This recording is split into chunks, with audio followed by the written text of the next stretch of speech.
Hello everyone, welcome to Information Storage Network.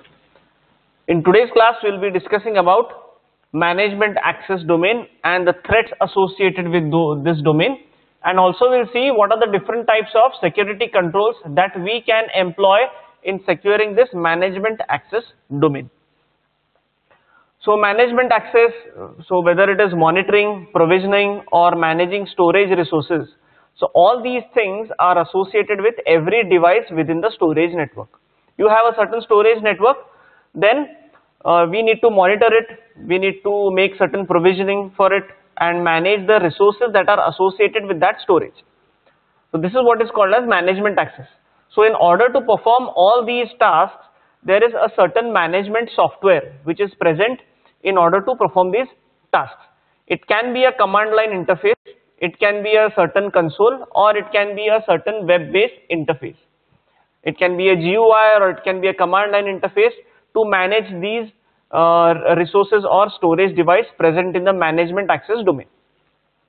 So it is very important to implement appropriate controls for providing security to the storage management applications. So as we can see in the diagram, there is this storage infrastructure or management access domain. So we have the storage infrastructure, we have storage array A and remote storage array B. So we find that a storage networking environment in which the production hosts are connected to a SAN fabric. You can see there is a production host which is connected to a SAN fabric, and it is accessing storage array A, which is connected to storage array B for replication purpose.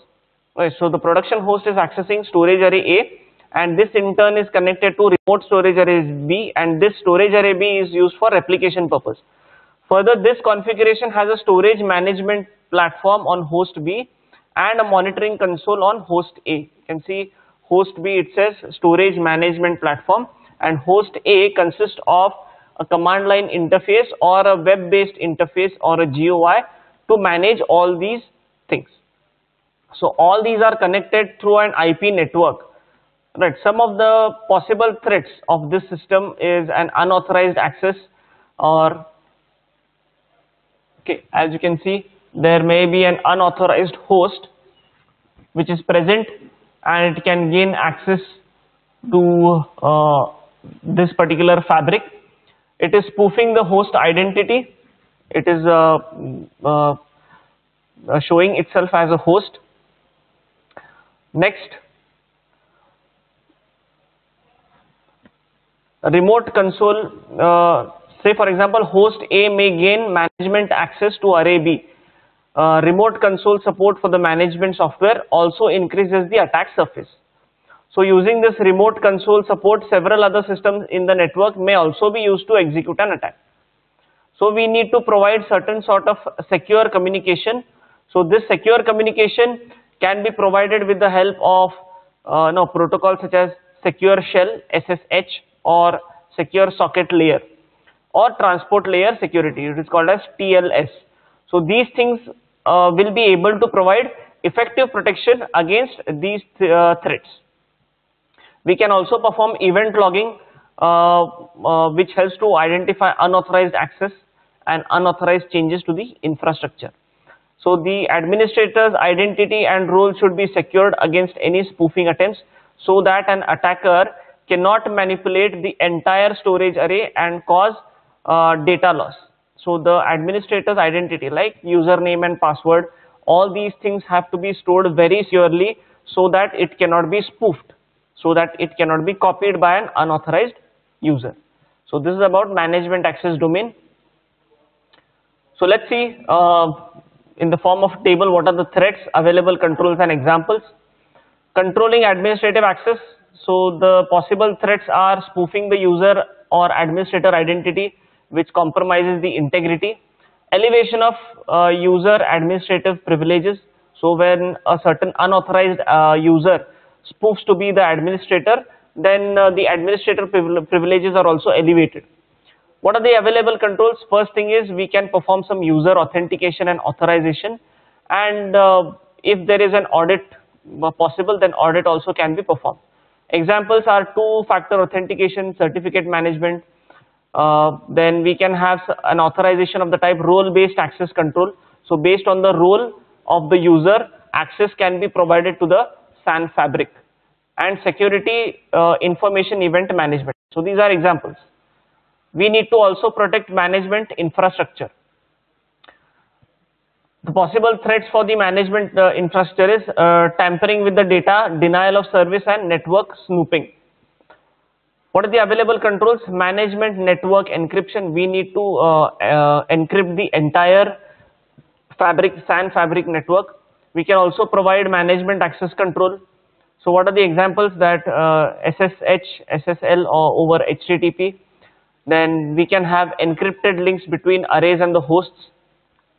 Then we can have private management network and disable unnecessary network services. So using these things or using these examples and available controls, we can secure the management access domain. This we have already discussed. The next chapter that we're going to study is security implementation in storage networking. So in this chapter, we'll be discussing some of the basic security implementation in FCSAN, NAS and IP-SAN environments. Right. So in SAN security implementation, we'll be able to provide or explain SAN security architecture, zoning, LAN masking, port binding, access control list, role-based access control, and virtual SANs. NAS security implementations, access control lists and permissions, Kerberos, network layer firewalls. Then in IP-SAN security implementation, we'll be able to understand CHAP, it is a type of a protocol, and ISNS discovery domains. Let's see them one by one. Now, in traditional FCSAN environment, if you consider the traditional FCSAN environment, they were more isolated. So the more isolated the FCSAN environment gets, the more secure it becomes. But nowadays the scenario is going on changing. The FCSAN environment is spanning across multiple domains and across multiple enterprises. So the enterprises are growing, and similarly as the enterprises grow, your FCSAN environment also grows. And the larger the SAN environment, the more security features or security controls you need to add to it. So then we have fiber channel security protocol which can be used. So this security protocol aligns security mechanism and algorithms between IP and FC interconnect. Now these are certain standards which are described, and these describe guidelines for authenticating FC entities, fiber channel entities, then for setting up session keys and negotiating parameters required to ensure frame by frame integrity and confidentiality. Okay, so fiber channel security protocol. So what does this do? It provides a security mechanism and algorithms between IP and FC connects. So these standards describe protocols to implement security measures in an FC fabric among fabric elements and endpoints within the fabric. They also include certain guidelines for authenticating FC entities, setting up session keys, negotiating parameters, and so on. And we can also establish and distribute policies across an FC fabric. So SAN security architecture, which is called as defense in depth, we have already discussed what is meant by defense in depth. Defense in depth refers to providing multiple layers of security for each of these access points or entry points. So let's see how to do that. So as you can see, the first security zone is called as the administrator zone. So how does authentication at management console? It is also called as the management console. So how do we provide authentication at management console? So we can restrict the management LAN access to authorized users. So this LAN access can be only provided to authorized users. So we can also implement VPN tunneling for secure remote access to the management LAN. If somebody is trying to access this security zone remotely, we can implement certain VPNs or also we can use certain two-factor authentication for network access. The next secure zone is secure zone B, which is protected with the help of firewalls. So here what we are doing is we are providing multiple layers of security for that SAN architecture. So what does a firewall do? We can firewall blocks inappropriate or dangerous traffic. How does it do it? It filters out the addresses that should not be allowed on the LAN.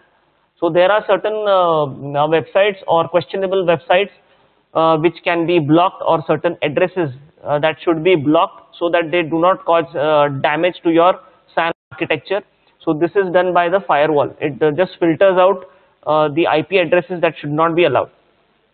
Then screening of allowable protocols. So there are certain protocols which are allowed on the SAN architecture, and screening of those has to be done. All the protocols that are allowed on this SAN architecture, they have to be checked. They have to be checked for authenticity. Only then they will be allowed to access this SAN architecture. Okay, the next security zone is called as security zone C. This is called as access control switch. So what security features can we employ over here? We can authenticate users, administrators of this fiber switches using something called as RADIUS. RADIUS refers to remote authentication dial-in user service. Or we can use something called as DHChat. This is called as Diffie-Hellman Challenge Handshake Authentication Protocol. So we can employ certain protocols like these two, either RADIUS or DHChat, and we can secure this security zone C. It is called as access control switch. The next security zone is called as the security zone D. So this security zone, the data transfer or connection or communication happens between the host and the switch. So we can implement something called as ACL, access control list.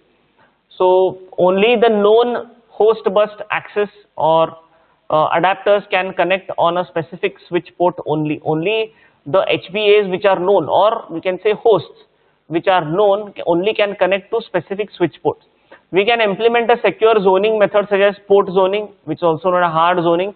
In the previous video lecture, we have seen what is meant by zoning. So we can either implement the access control list, or we can implement the mechanism of zoning. So the next one is called as security zone E. So this is between switch and router and switch. Either the connection happens between switch to switch or switch to router. So how do you protect your traffic in this? We can use an e-port authentication. We can encrypt the traffic in transit or data in transit. The data which is moving from one place to another place, it has to be encrypted. We can also implement FC switch controls and port controls. Some security controls can be assigned to switches and ports as well. The next is called as security zone B.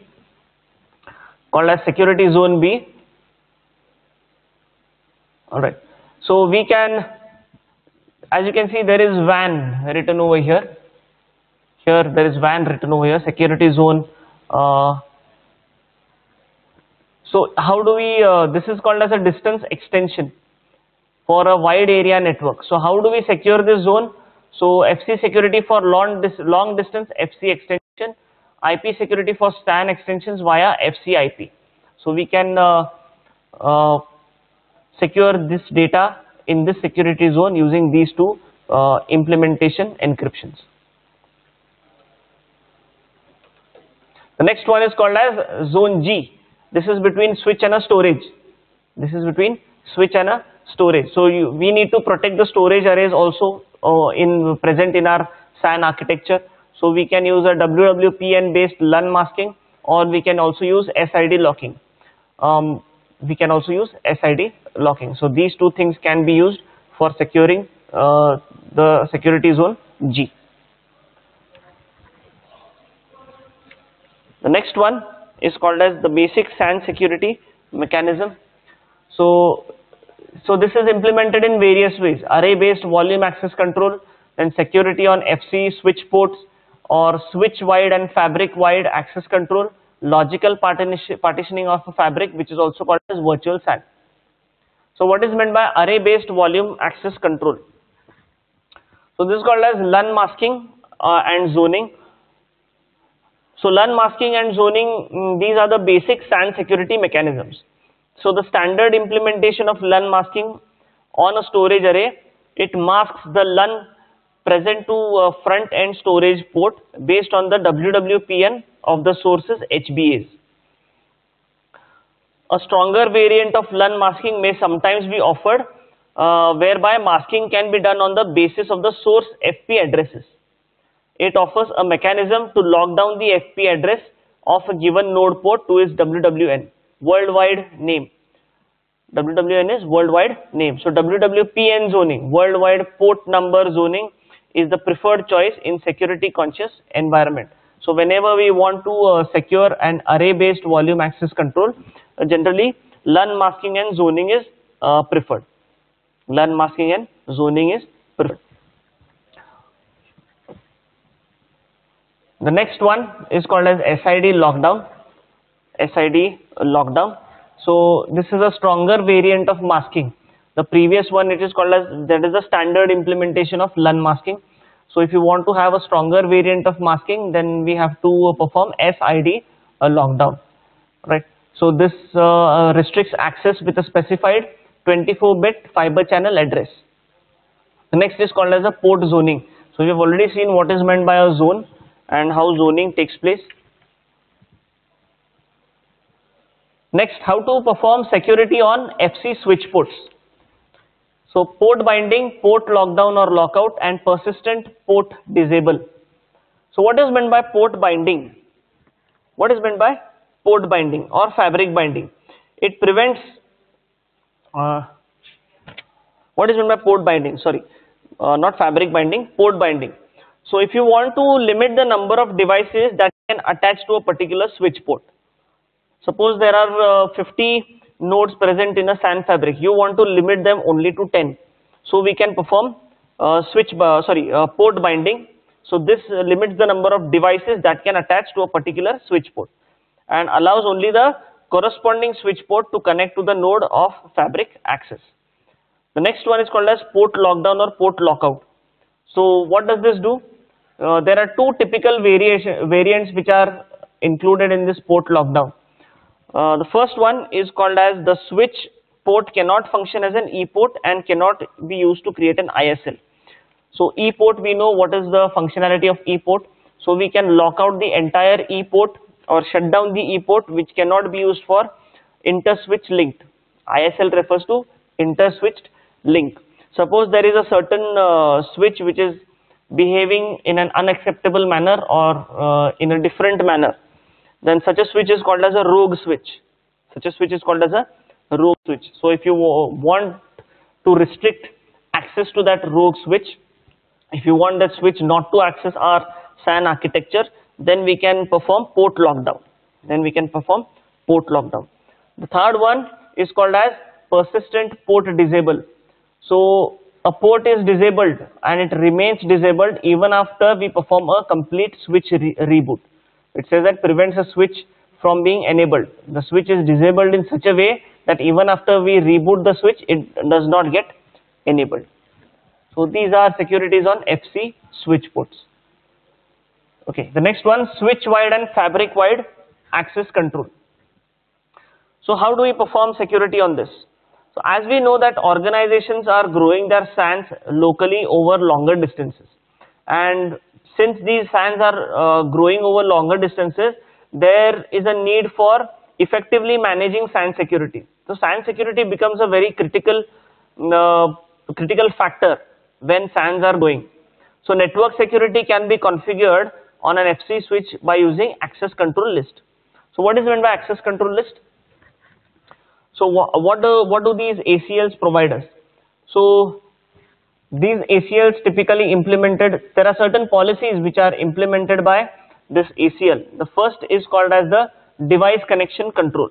The first one is called as device connection control. So what does this control policy specify? It specifies that the HBA It specifies that the HBA and the storage ports can be a part of a fabric, preventing unauthorized devices from accessing it. Right. This is what is called as device control, device connection control. Switch connection control is also another policy which is implemented. It prevents unauthorized switches from joining the fabric. Device control refers to unauthorized devices not gaining access to the fabric. Switch control refers to unauthorized switches not being allowed to join the SAN fabric. The next one is called as fabric binding. So fabric binding prevents any unauthorized switch from joining any existing switch in the fabric. So what does this ensure? This ensures that any authorized membership data exists on every switch. So there is certain membership data which exists on every switch, and any attempt to connect to any switch in the fabric by using ISL causes the fabric to segment. Next is called as RBAC. RBAC refers to role-based access control. So this specifies which users can have access to which device in the fabric. Every user of the SAN fabric has a certain role associated with it. Either it can be an admin, then or a super user or super admin, then primary users, secondary users, and so on. So based on the role, we can provide access to the SAN fabric.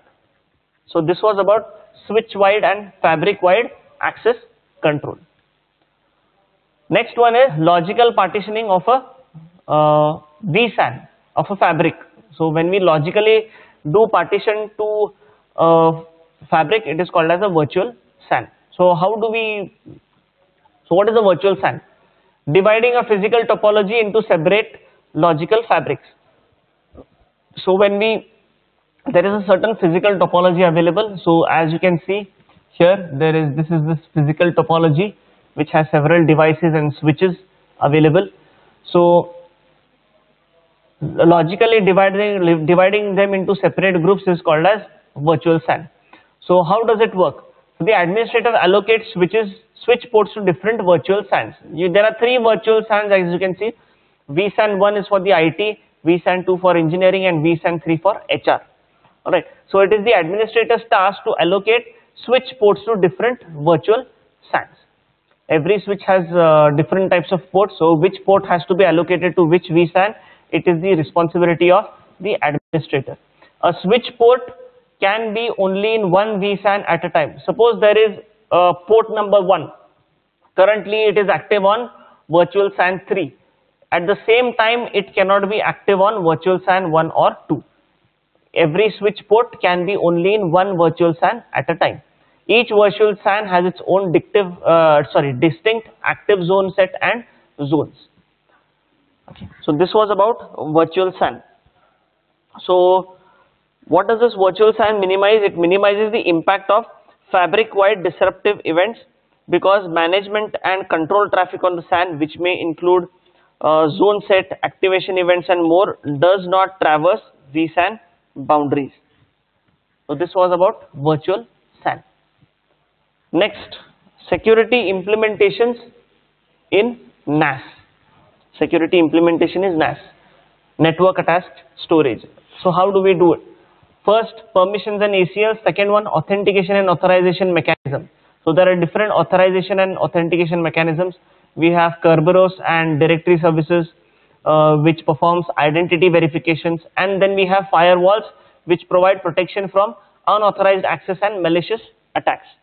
So these permissions and ACLs, these are the first level of protection to NAS resources by restricting accessibility and sharing. So the first type of security that we can provide is permission and ACL. So when we provide this kind of a control, we can restrict the accessibility and sharing of resources from that NAS, network attached storage. See, NAS is open to multiple exploits. It can be exploited using viruses, worms, unauthorized access, snooping, and data tampering. So we can, the first basic level or first level of protection that we can provide is by providing permissions and ACLs. The next one, authentication and authorization mechanism. First we'll see about Kerberos.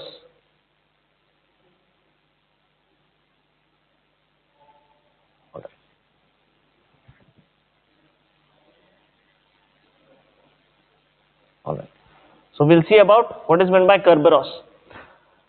So this is a network authentication protocol which is designed to provide strong authentication for client server applications by using secret key cryptography.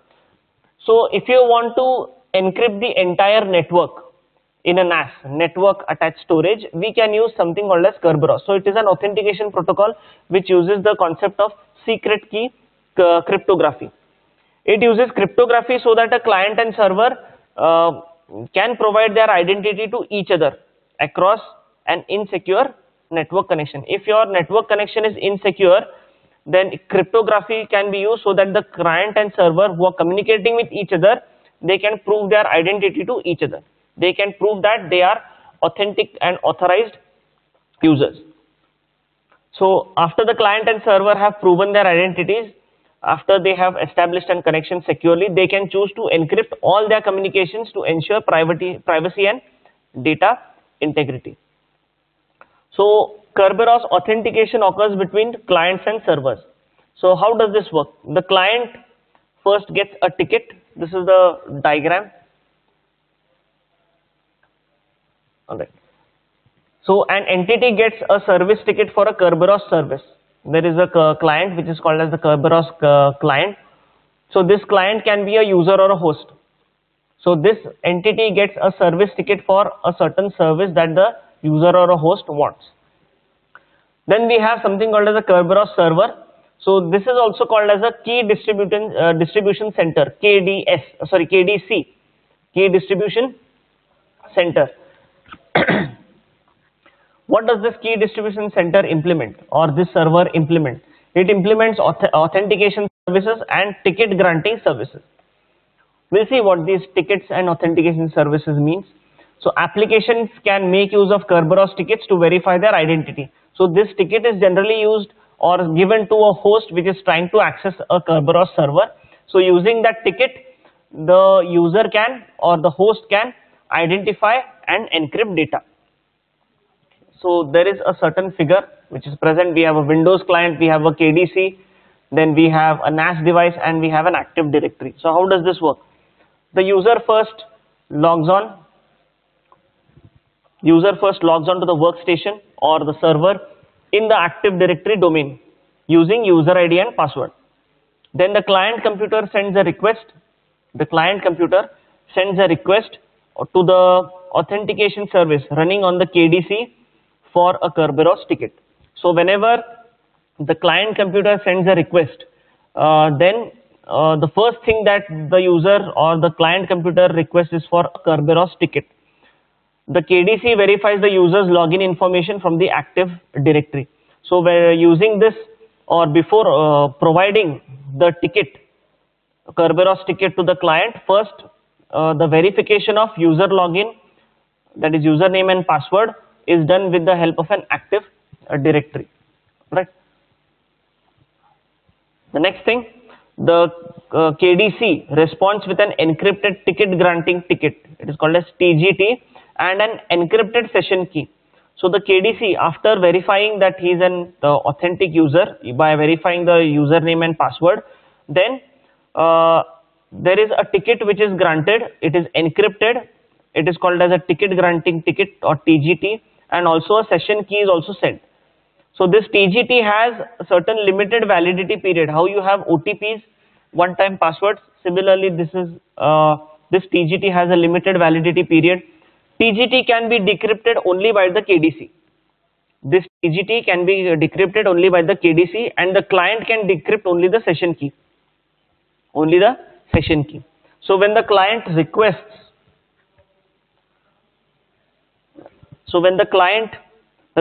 a service from a server, it sends a request consisting of the previously generated TGT encrypted with the session key and the resource information to the KDC. Right? So the server has the encrypted TGT, he has the decrypted session key. So these two things are again sent back when the client requests a service from the server. It sends a request. So previously generated TGT, then the encrypted session key and resource information is sent. The KDC checks the permission in Active Directory and ensures that the user is authorized to use that service. Next step is the KDC checks for permissions. There is a certain active directory. In those, permissions are stored. Permissions for those respective users or clients are stored. So after checking those permissions, it ensures that the user is authorized to use that particular service or not. The KDC returns a service ticket to the client. This service ticket contains fields addressed to the client and to the server hosting the service. Then the client sends the service ticket to the server that houses the required resources. Next step, what happens is the server, in this case this NAS device what you see over here, right?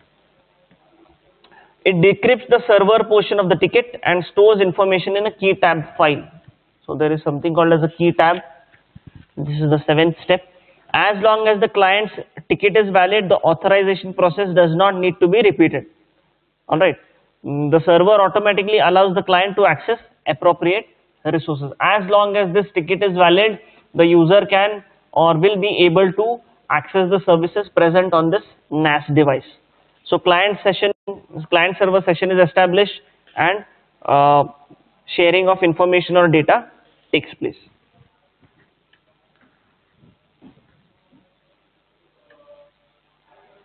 Next one is network layer firewalls. So these firewalls are implemented in NAS environments. So these are used to protect against IP security threats.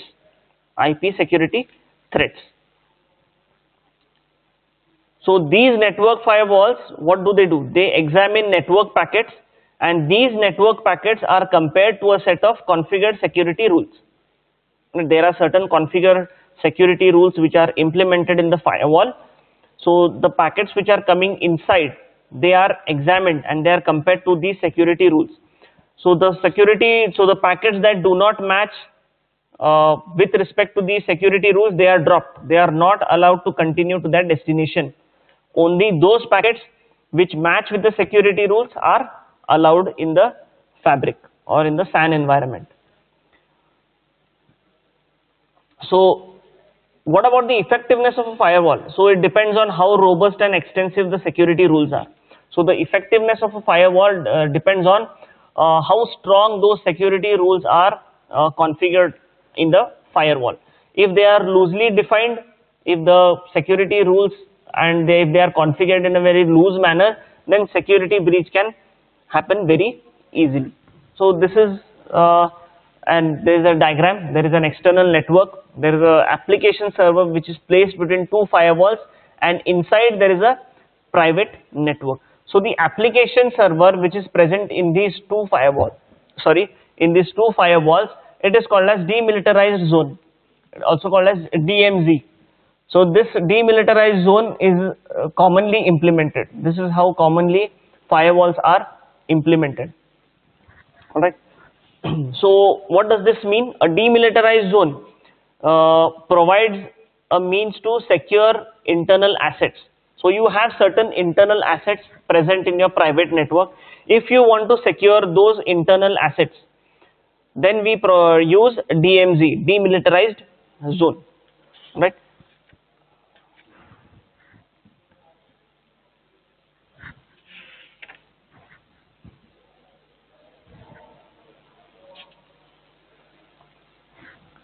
The next one is securing implementations in IP-SAN. Securing implementations in IP-SAN. So challenge handshake authentication protocol is used, CHAP.